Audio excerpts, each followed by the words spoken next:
Hello and welcome to the Anyone Can Play Guitar podcast, which gives you, the listener, a series of hints and pointers on your journey as a musical artist.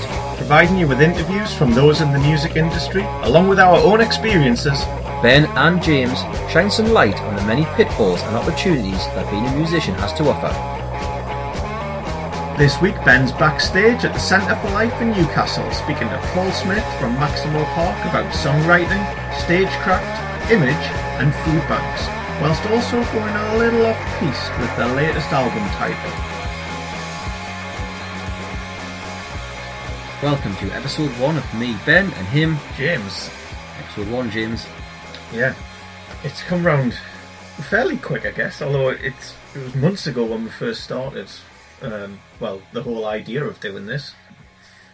I like to always ask a question, James. Do you remember our first gig? Proper gig? As a band? As a band. Yes. Where was it? The Cooperage. Cooperage. Exactly. And this kind of feels a bit like that to me, because it was the whole excitement of like getting there and before people. And like, what do bands do? Because we've never done a gig before. What happened? No. And like, that's because it was my first. Yeah, but like what other bands like? Oh, some going to be really good, or some going to be really bad. How long have they been playing for? Have they got loads of friends coming? Have we got loads of people coming? Who's going to turn up? You just don't know, do you? You don't. And this has got that similar type of feeling of a lot of work and prep beforehand, and like, now it's here. Yeah. Is anyone going to listen? Is anyone going to listen? Is anyone going to download it? Yeah. I see what you're saying.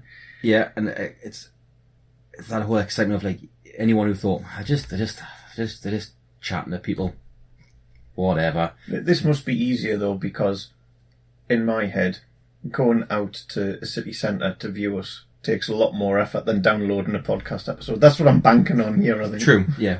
And I think using the name Paul Smith as the opening podcast. Decent name. It's a very good name. I've heard of him. I've definitely heard of him.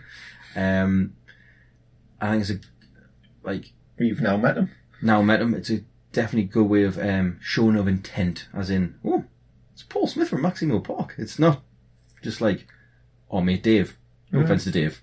But, so yeah, I really look forward to the interview itself.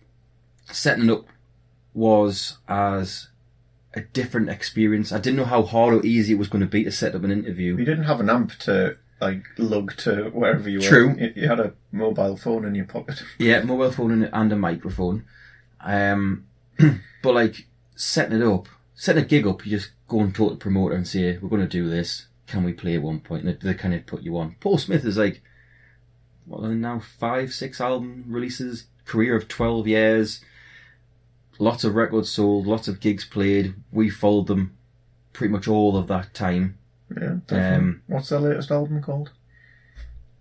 Risk to it. You put us on the spot. I was expecting that you would have fully not only researched but repeated in your mind. Yeah, it's plenty times. Risk to exist. Right, is that right? Yes, good. It is. Glad you've got that. Mm-hmm. I mean, that's a spoiler alert for the interview itself. And I don't think anyone might have noticed, actually. Well, possibly not. That's, I guess, why I'm here, to make sure everyone realises. But first interview is pretty cool and enjoyable. And it was kind of like going back to that world of when we used to play gigs and you have to hang around and wait for stuff to happen. And there's Maximo Park doing the exact same thing. Sitting around backstage, waiting. Done the sound check. Some of them were chatting about going back to the hotel or doing something in particular. I think Paul's parents were coming down to see him that night. That's why it got shifted around ever so slightly. And that's why it was you by yourself, because I couldn't make the revised time, which, as most interviews, it'll be the two of us, but from time to time there's going to be times where just the one of us has to do it for various reasons. So. And that was fine, because to the end of the day, we wanted to speak to Paul, and he was very generous with his time, very nice bloke. And I was not expecting him not to be nice, because we're kind of following the band, you know what they're kind of like, and I haven't got a ego about them or anything like that. They're very down to earth, and they're very, if you see them out in Newcastle, they're very approachable as well. So what can people get out? What can people expect in the next? Well, there's a lot of stuff that we'll go through. That's a lot good of stuff start. that we'll go through. A lot about songcraft, stagecraft, imagecraft. A lot of crafty stuff. Of craft. Yeah. Which I think is a good place to start, because if you're in a band and you're thinking about writing songs or thinking about performing songs or thinking about doing gigs for the first time, a good way to learn about it is by someone who's done it for 12, 15 years to go, this is what we did, it's worked for us. It might not work for everybody, but these are the sort of things to think about. But developing your craft, whatever your craft may be. Yeah. And there's a lot of the ones that we've done, because we've done a few interviews now as we go into the first bits of each one of them. A lot of it comes down to work. And I don't mean that in a bad way. I just mean like you have to work at it. Yeah. You can't just, unless you're absolute prodigy, you can't just turn up and pick the guitar up and play and be fully confident. You have to. I mean, they'll have a far more polished live performance than they would have on day one. Without a doubt. And we'll get into live performances a lot.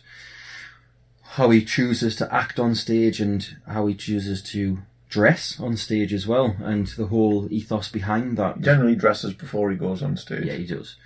Yeah, that's not part of the show. No, for people not familiar with Maximo Park, that's not what you get. Yeah, and I thought it was a good place to start again, especially with live performances, because they are a brilliant live band. Yeah, definitely. I don't think I haven't... High energy, always give it everything. Yeah, I've always enjoyed their gigs, festivals or their own gigs, and I think festivals are really good at it as well. They're like trying to win, they're very good at winning a crowd over. If you're not there to see Maximo, you might be seeing the band beforehand or the band after, but you want a good spot. They're a very good band to grab your attention and keep it. They're very high, as you say, high energy, great songs, and they don't really let up. Okay, well, enough waffle from us, I guess. So off we'll go with the main interview for episode 1. Episode 1. Paul Smith.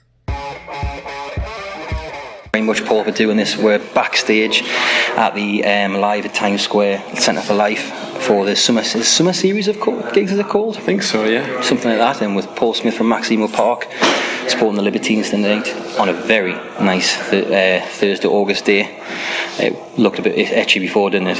Yes, it did, yeah. I mean, this was originally supposed to be the Heading on the Wall festival. Oh, really? I think they shuffled the lineup, and I think the Pet Shop Boys, who were supposed to be playing it, are playing the Sage, and so they shuffled us over here, which is how we end up in this dressing room. Yeah. So if it had been out there, it would have been extremely unpleasant, I suspect. So at least you can go towards the concrete and perfect, not be in a big boggy mess. Excellent, that's a good point. Like the Why Not Festival this weekend. That's right, we were supposed to be playing there, had to cancel. We ran our way there from Cornwall. We just did a festival in Cornwall, and there's not much you can do if somebody calls it off. There's safety issues and that kind of stuff. Yeah, can't help that. If people can't get off the site easily, on and off the site, then you're in trouble. So. Yeah, exactly. So the reason we reached out to yourself for this interview was primarily for our audience. Think about when they're starting bands or in a band for a while, they might not be getting very far, or they might have got to the next stage, but the songs just might not be catching with someone. And from a personal point of view, being a fan of your music and Maximo's music, I just want to talk to you today about a couple of things. One of the main things is songwriting. So when you start writing a song with the band or by yourself, how does it start? Who comes up with the initial idea? Does it differ each time, or is it mainly yourself? It differs quite a lot. Okay. I suppose if you were to add it all up, me and Duncan do most of the writing. Duncan's pretty prolific in terms of what he writes, and again, that's why probably he does lots of solo stuff, because he's got so many songs and different things that he wants to investigate musically.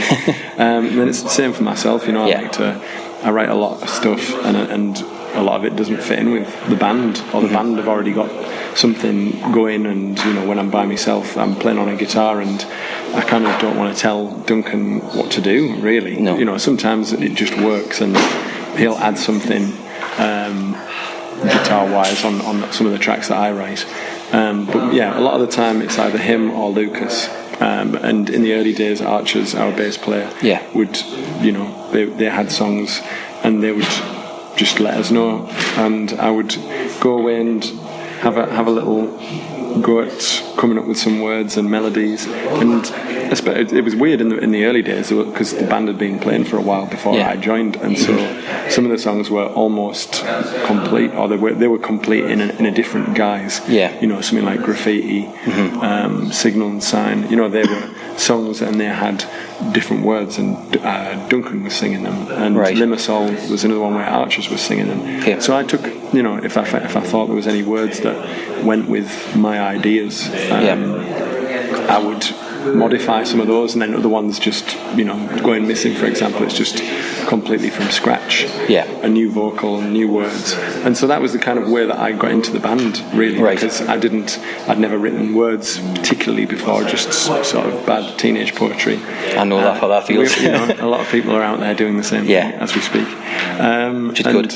Which is fine. And so it was the first time that I'd had all this going on, and I'd never sung before, so they just stumbled on me somehow, and it's a long and anecdotal story. Perhaps it's a good story. I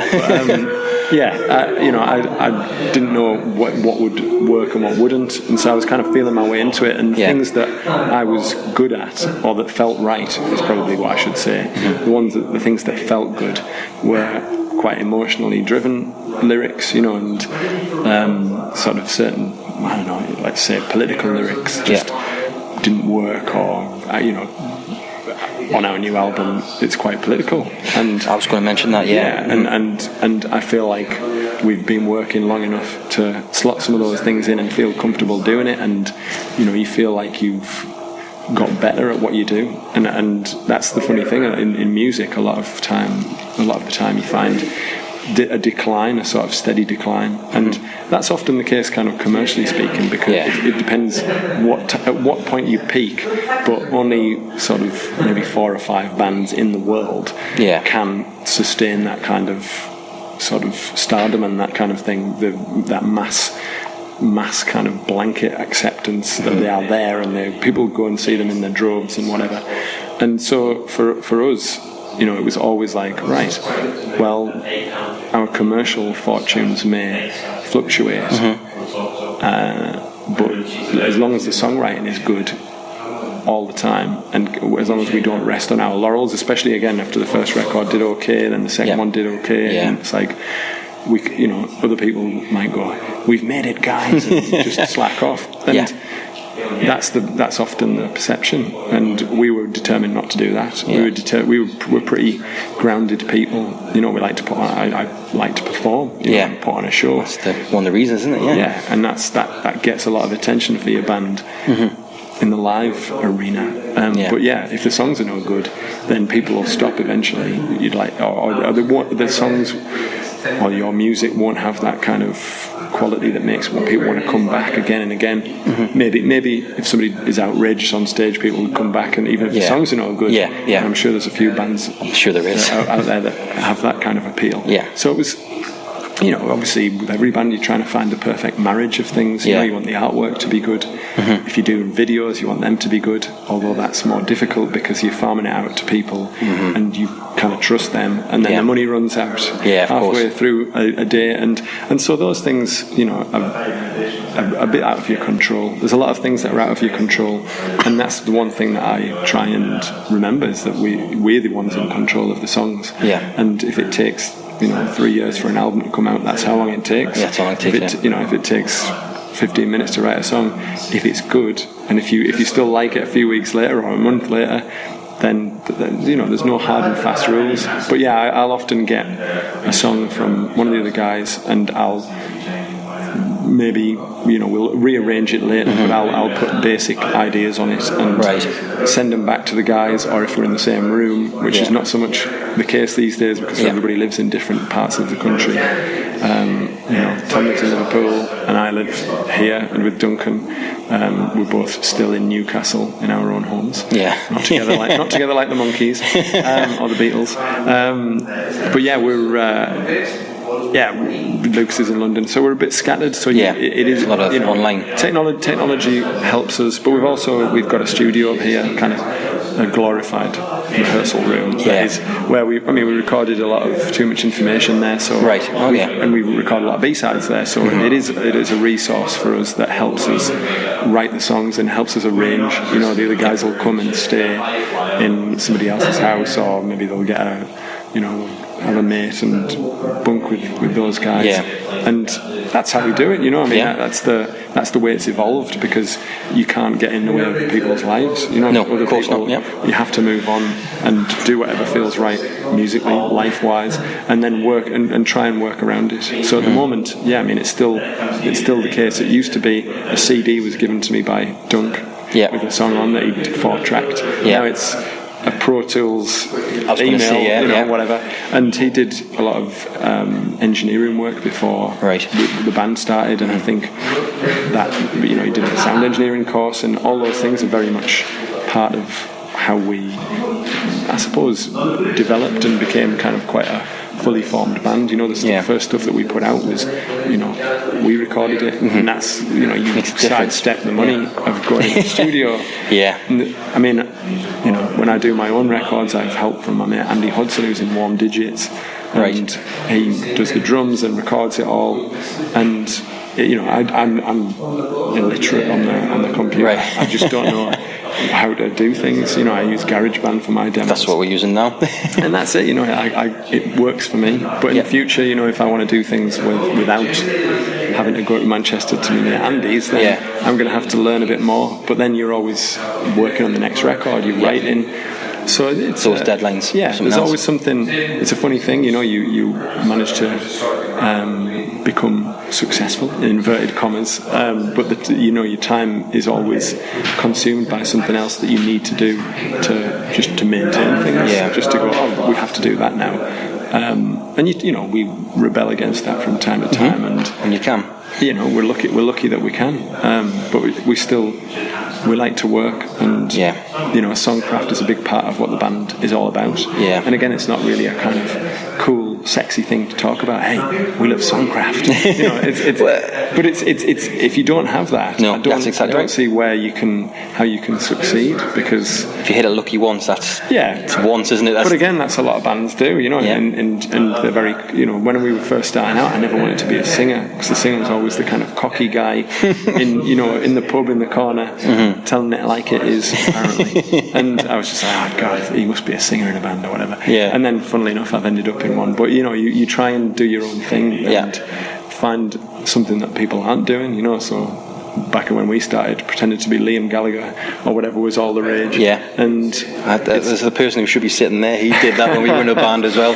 And this is the thing. It's like it's part of people's development. So I can't be too critical. But when we finally got together, I was adamant that we wouldn't be like that. There would be a substance to what we did. We'd think about it, but we'd still need that energy and excitement that comes from instinct, and the way that we write has that blend. And that's to me one of the reasons why we continue to make records together, and why we think they're good, is because we do feel like we have an excitement and a craft to what we do. I would totally agree. From a fan point of view, there definitely is that craft to it, and it links in next with the next section I was going to go on to. But just before that, you mentioned already that the Rise to Exist album is quite political. Was that a decision as a band, or did you come with a decision for various topics, or did Duncan or Lucas, whoever it may be, or did you just, I know you mentioned it just before, gradually not drift, that sounds the wrong word, but did you gradually end up in that area? Like, we have something to see and we want to see it? It's an evolutionary process, and there were things that I wanted to write about as a lyricist that were coming up in the songs that we were demoing, and I said, are you comfortable with this to the rest of the band? And they said absolutely. I think what would happen if they said no? Do you think it would have been a conversation? Or I think we often try and fight our own corner and then see how it goes, and that's how we work. in as a collective, and it's pretty democratic. If one person really hates something, obviously we can't do it. But if somebody's not sure about something, you can easily try and convince them. We felt like I think we all felt quite similar politically, and we felt like there's a lot going on in the world that should be shouted about, and I think in that respect, some of the things on Risk to Exist have a sort of simplistic quality to them. Certain lines are very plain spoken, whereas I like to, and my own approach to writing lyrics is to have something that's kind of quite plain and everyday next to something that might sound a bit unusual and that catches the ear, catches the mind in some way. So there's a door into the song, but then the song becomes complex and hopefully provokes the listener in some way. And I think, so for me, some of the stuff on the new record seems kind of obvious, but they're pop songs, so they're not a bedroom sort of project where we don't, it's not the purest of art. It's commercial art in its way. I know what you're saying, and that's. So, I speak about it as somebody who went to art college, and so my sort of terminology for it is probably a bit different from every man. But from my point of view, I grew up listening to Roxy music, and that idea of blending art with something that is glossy and surface-led. It's one of the reasons why I like to dress up on stage, just because I'm just a boring everyday person. But if a few thousand people or a few hundred people or 50 people are watching you, the way that our music is, it has a kind of visceral quality. I want to try and match that somehow, or just to do something unusual. And then it becomes your thing and perhaps not so unusual, and that's fine as well, because that's, you find a place, you find a place that's yours, and you can then perfect it, or you can change it subtly, but that's your thing. And I think, for us, pop music is our thing. It's alternative pop. It's unruly pop, is what we said when we first that's quite wrote good, our own press releases in the early days. I remember those. And on our very first 7-inch, I said, can we etch in the middle of it popular music that isn't popular yet? And it was kind of a silly joke, but also it became popular, and I think that to some extent, and I think that's because our intentions were to try and communicate with more than just a sort of clique or whatever, and that, again, that's not to disparage whatever, Captain Beefheart or The Fall, these sort of almost impenetrable, unique artists who do their own thing. That's, those are many of the things that have an influence on our band. But we also, I love, my first record was George Michael's Listen Without Prejudice. I loved, good record. We all loved the Beatles and harmonies and all that kind of thing. Pretty average stuff. So can we combine these artistic, sort of more left field influences and ideas with something that's more just for everyone, and it's more, we love melody. Again, we've tried, I remember making our 4th record and just doing demos for it in London with a friend of ours, and we're like, I want it to sound like My Bloody Valentine, and it kind of did, but it was like, it doesn't really sound like us anymore. Right, I see what you're saying. And somehow you've got to try and change, but retain your own identity, otherwise you're just a copycat band. And you don't want to copy yourself, which is what I see a lot of other bands doing. It's like 10 years on and they're still churning out the same old stuff. It's a yawn for me. Not for everyone. Again, it's hard to be disparaging about it when, again, if it provides people with pleasure. Music is great, but I think music needs to be alive. I know what you mean. Huey Morgan on Scroobius Pip's podcast said something similar, that some bands just don't progress, and their first album sounds like their 5th. So it's interesting, because your new album does sound different, but also sounds the same. If that makes sense. No, this is it. That's. Thank you. That's good. But that's it. That's the idea, to not lose your identity, but to forge your own path somewhere else. Exactly, because it must have worked at some point. So, well, this is it. That nobody in our band knew what the first album was going to bring for us, or the second, and. As I say, if they hit the charts, then if you want to hit the charts again, Not saying that we do, but it's part of our, it's quite good to be to have that, and it's we've made a living out of being in a band, which is crazy when you think about it.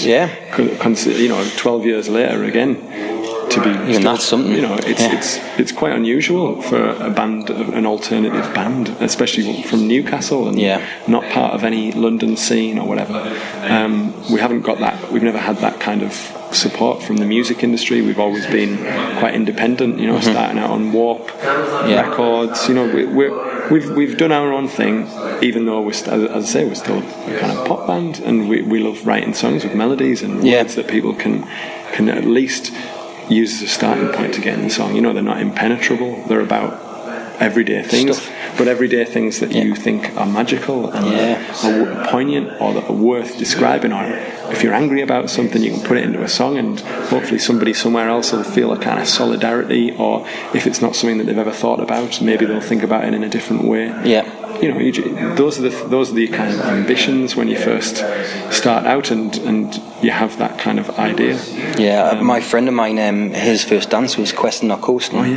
So that kind of that's something as well. That's I bet you never thought that would happen, but no. He kept it a secret from all of us because we would go to gigs together and go to MASH together. So it was quite good. It's very nice. I know I was stretched for time, so just quickly about you mentioned already about your stage presence, and out of the, I would say the mid-noughties band, I would say bands, you're definitely one that moves more and engages the crowd more. So was that a conscious decision, or did you just get up there and go, I'm just going to have to do it, and this is how it's going to work? Yeah, it's kind of how it happened. We first played our as a band together at Northumbria University, Reds, and it was bulletproof night. So it was 700 people potentially, and we came on, and I was like, right, I'm going to wear my.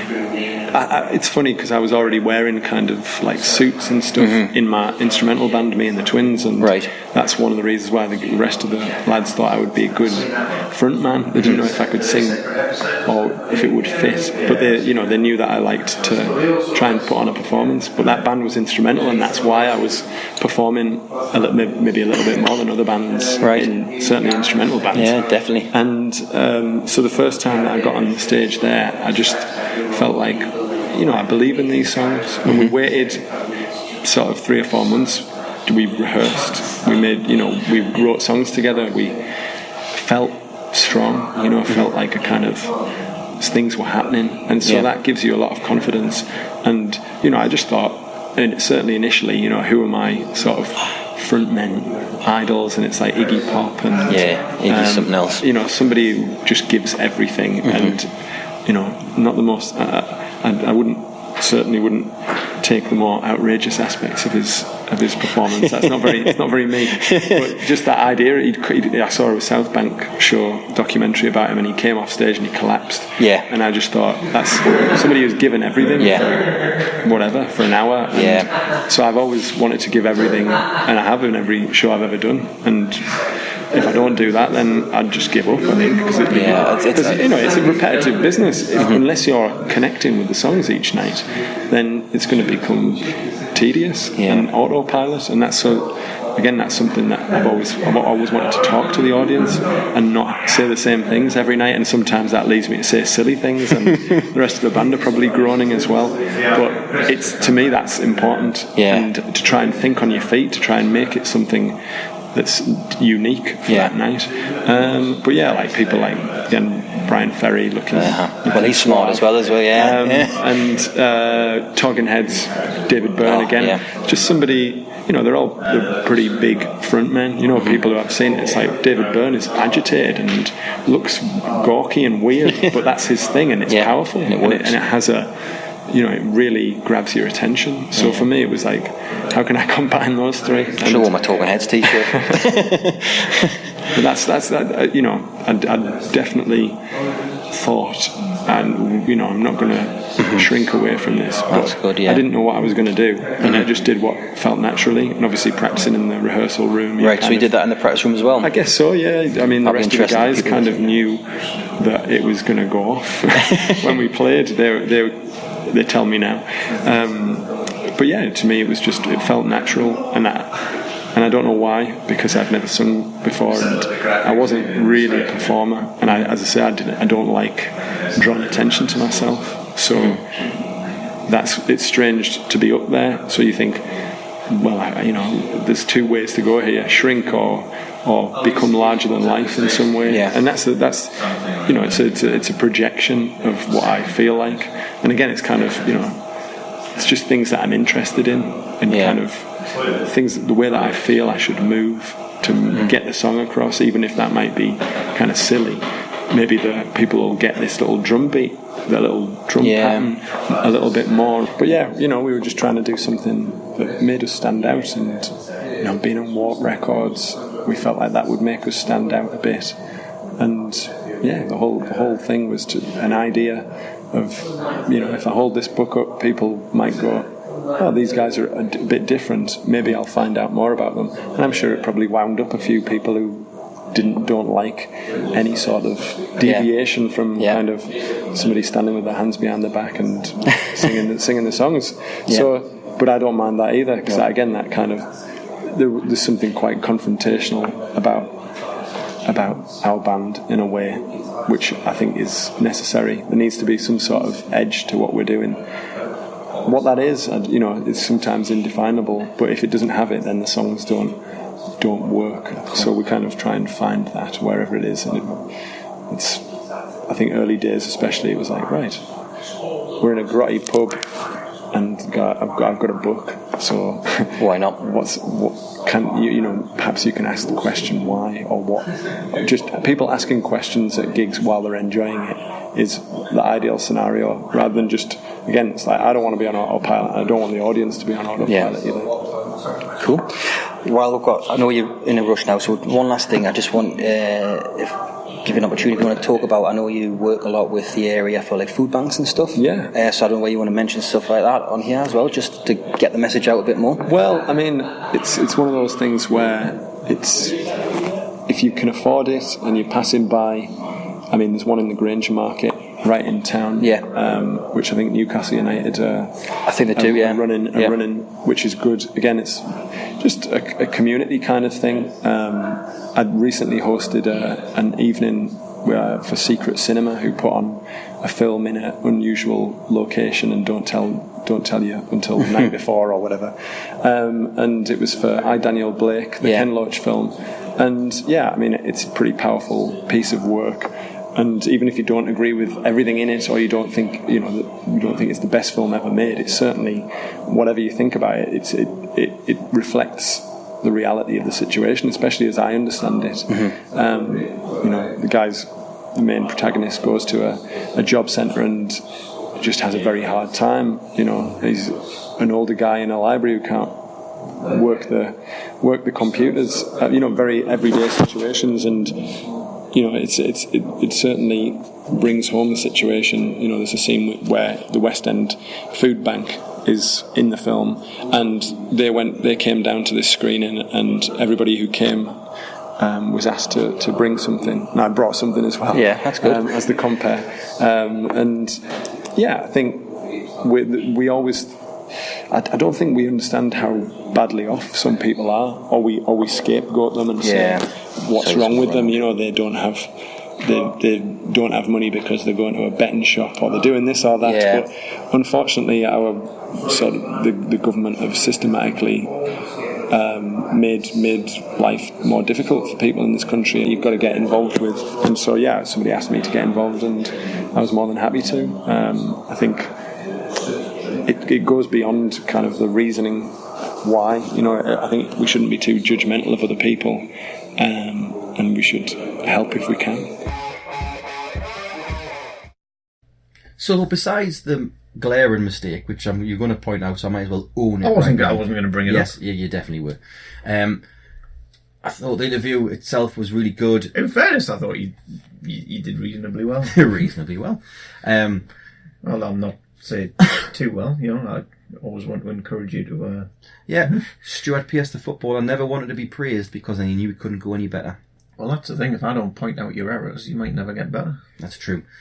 But the nice though, that tough parts of my life, that Paul didn't point out the errors. He was gracious enough. Well, he's far too nice. He's too much of a professional for that.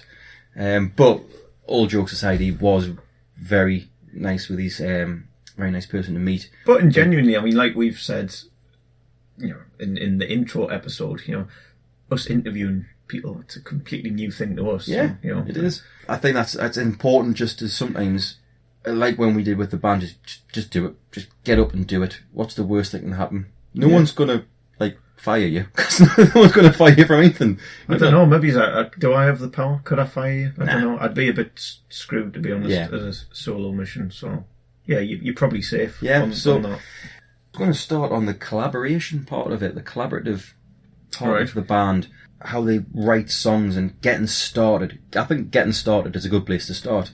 So the band were together for a little while and they had different singers. Well, that would have been a different experience for Paul compared to a lot of people. That, you know, a lot of the, at least early songs, were already songs before he came along. Exactly.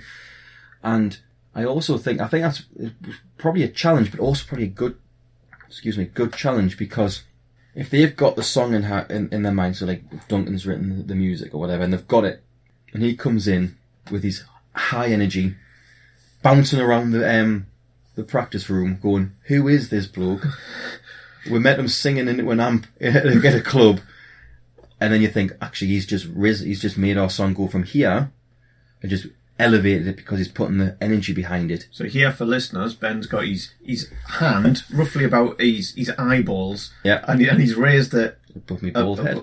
Yeah, and he's got quite long arms. In fact, very long arms. So that's quite an elevation pose just there. Yeah, but I think that's probably what he did do, because if you're definitely. I mean, I can just imagine him in a practice room. I mean, that would have been a bit of a challenge for us if. Any of us had decided to stop any movement, jumping around in the size space we had.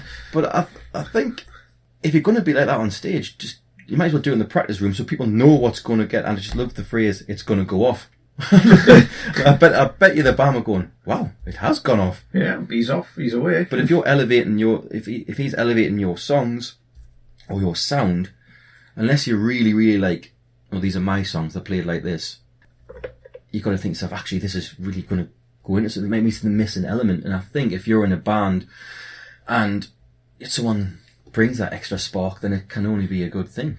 Yeah, definitely. Again, but in the practice space, I guess equally, you don't want to be just standing around static. You know, you want a bit of energy in there if you're practicing your live set or you're writing new stuff or whatever it might be. So yeah. Why not? If you've got the room, then go berserk. For it.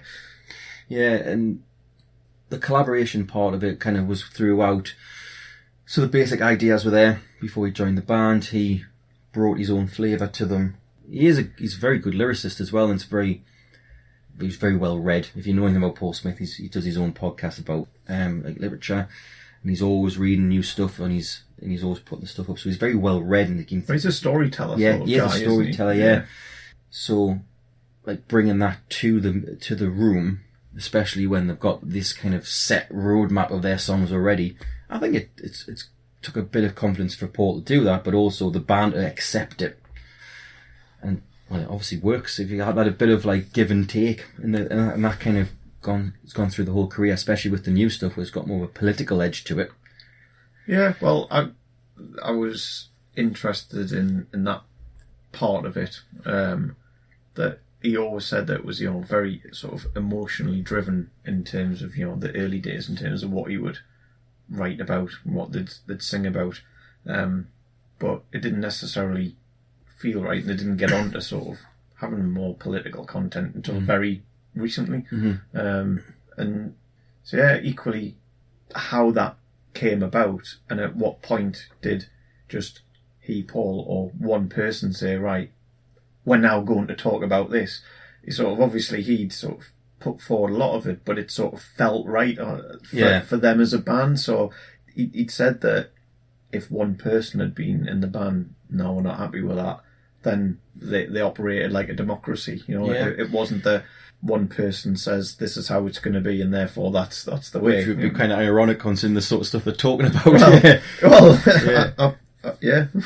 It kind of was the right thing at the right time with the new album specifically, what we're talking about. Well, that's they're clearly a close group of people as well, and they've sort of spent a lot of their lives with each other, and so when one person's feeling like, right, I want to start talking about, writing about, singing about this sort of topic, chances are the others are in the same part of that journey with them. Definitely. And that actually is quite a good point about the whole crafting of songs or practice at the moment, because with Lucas being down in London, Paul and Duncan being up here, there is that kind of disconnect in space, but using the internet and sending tracks through for demos and ideas, and when they're together they can play, they've got their own space in Newcastle.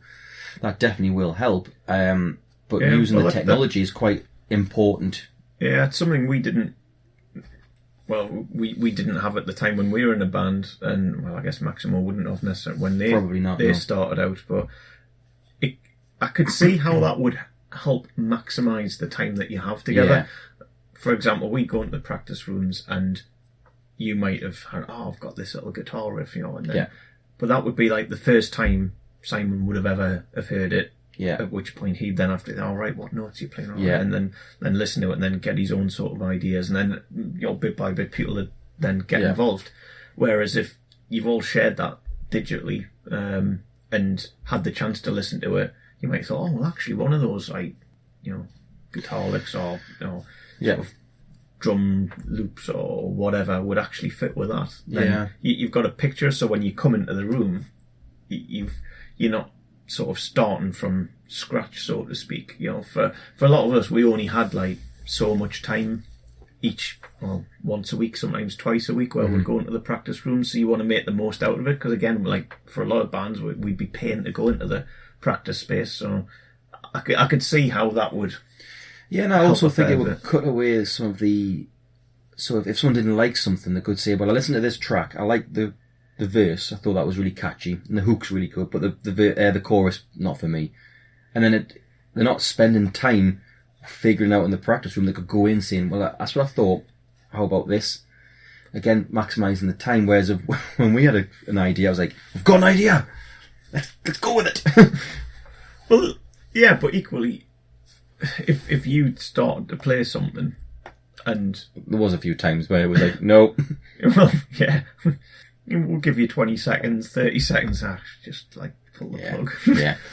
But like, I think that whole collaboration is a key part for any band.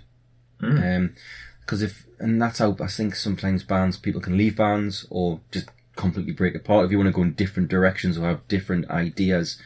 Well, they've been together for a long time together and they're quite lucky as well, because Duncan does a lot of stuff solo that he wants to explore, as does Paul, in his other bands that he's in, or even just solo. And I think that is a good outlet to think, right, well, this probably doesn't sound like a Maximo song, but I can put it on my solo stuff because it's a bit more atmospheric or whatever. Yeah. So you can use it for different mediums, but when they get to Maximo, it's kind of like, that's the day job really, isn't it, as well? Because they've got to play them live, they're going to play them live 100 times over like the promotion of the album on festivals or live dates or promo spots or what have you, so everyone has to be on board. Well, I mean, very quickly it's going to become apparent live if you're playing songs night after night that you're not really that into. Because then the crowd probably won't be into it either. Yeah. But speaking of which, that leads on quite nicely to stagecraft and the live experience of Maximo Park. I hadn't realised in the early days he held a book up. Just randomly. I did know that, but it's not a sort of thing I remember like the. I didn't know. I mean, I guess I probably didn't see them that early, but just holding up a random book. It's bright red as well from memory, with no reference to what it was, why it was there. But it's something to at least get the audience thinking, whether they like it or they dislike it. It's something that will potentially stick in your mind over and above any of the other bands that the audience might have seen that night. And it's also inoffensive as well. It's not like they were doing something absolutely crackers, where you think, that band last night did this weird thing with XYZ. He's like, this bloke's singing in a band, he held a book up for this very poetic song called Acrobat. Did he just do it for that song, or did he do it for... From memory, He may have done more, but from memory, I'm sure it's just Acrobat he did it for. Right. And I've definitely seen him do it. To be honest, you get a sore arm holding a book up for the whole set. Yeah, oh god, yeah. And the amount he moves, he's dropping that book at some point. Yeah. So, yeah, but like, we've already mentioned about the whole, essentially, doing what he does on stage in the practice room. So when it comes on stage, it seems natural. Yeah. Because if you're in a practice room and you're just singing your lyrics, and then you're on stage, it might not look right. If you're like kind of forcing yourself to do it. Whereas it just seems natural to Paul, and he was mentioning about doing those little dances to like drum patterns, like drum fills or guitars, and like just to emphasise that part of the song.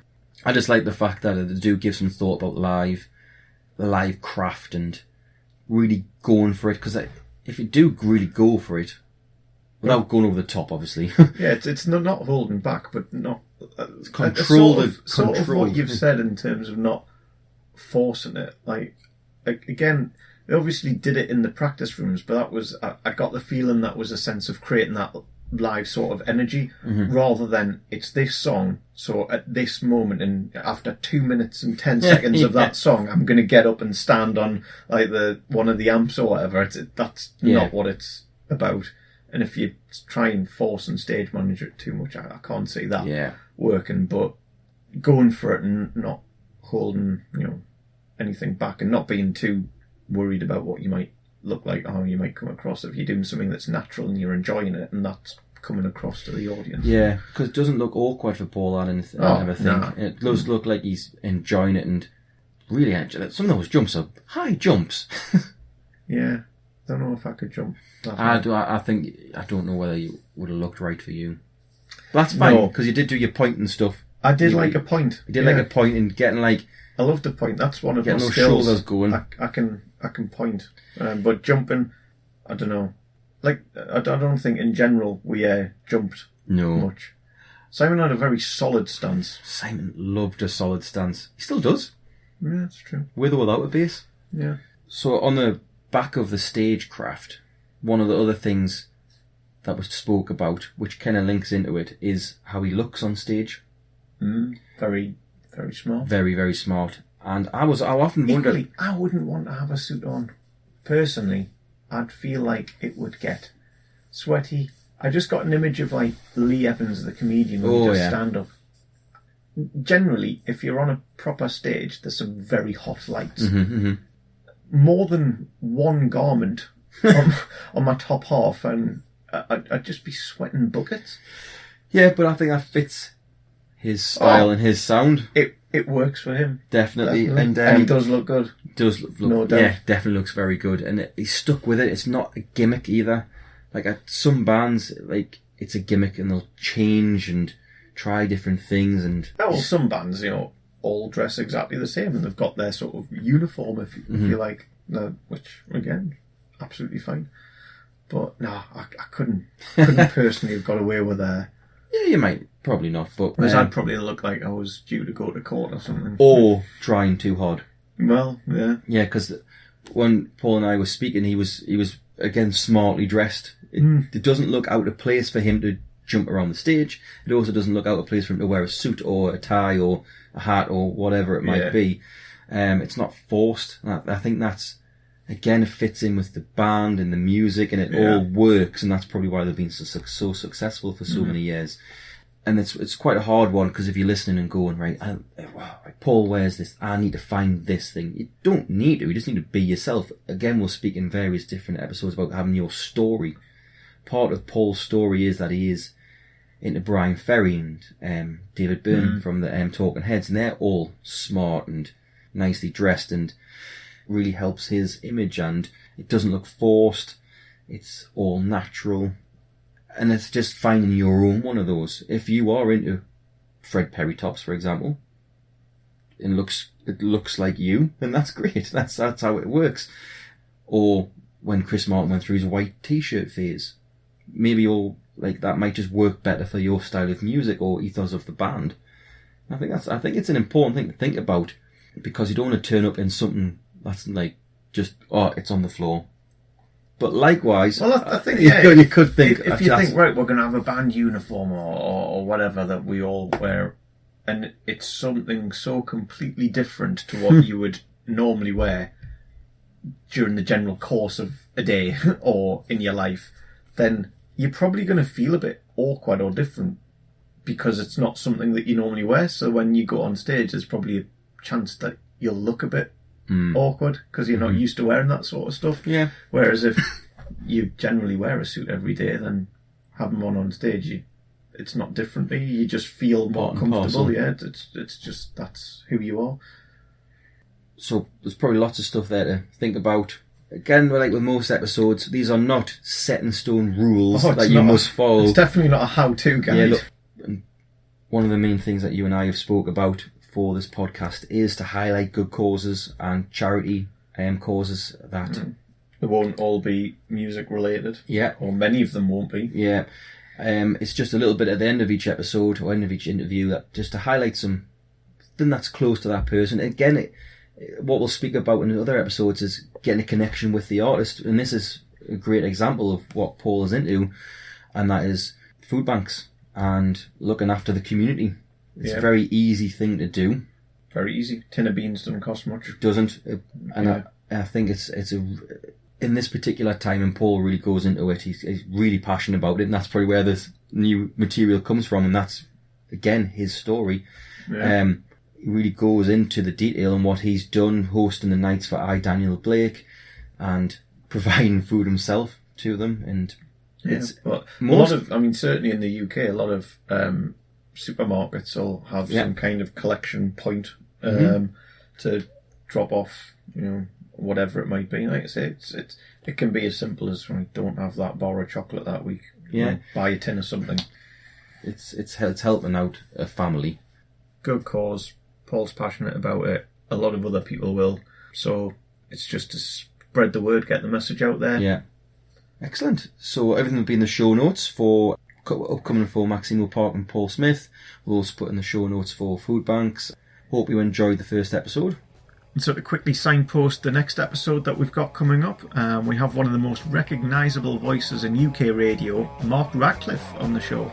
So with Mark, we're discussing the value of radio, demos, his time covering Glastonbury, and what it is that draws him to folk music. We've reached the end of this week's episode of Anyone Can Play Guitar podcast. Big thank you for tuning in, and remember to stop by iTunes or wherever you get your podcasts from and subscribe so that you never miss an episode. While you're there, it would be amazing if you could leave a rating and a review. All the show notes can be found at www.acpgmusic.com, and if you want to get in touch, email us your questions, any feedback and any suggestions to info@acpgmusic.com. That's it for now. Keep supporting upcoming artists, and we'll catch you next time.